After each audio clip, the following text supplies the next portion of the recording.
Hello everyone! In this video, I'll show you how to install an Xfinity doorbell camera. First, turn off the power to your existing doorbell from the circuit breaker. Press the doorbell button to make sure the power is really off.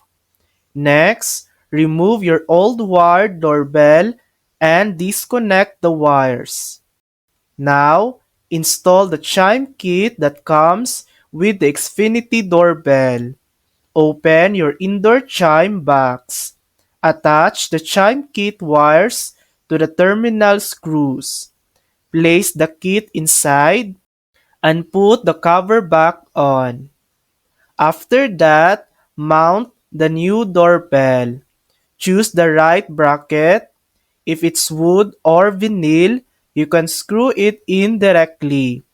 If you have brick or stone, drill holes and insert the anchors. Then connect the two doorbell wires to the new Xfinity doorbell and attach it to the bracket.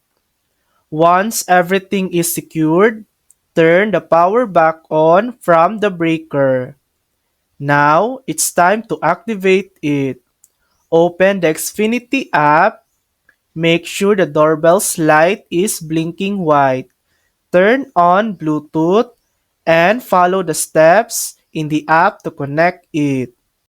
Finally, name your doorbell and adjust your settings, like notifications and recording options. And that's it. That's how to install an Xfinity doorbell camera. Thanks for watching. If this video helped you, please like and subscribe for more helpful tutorials.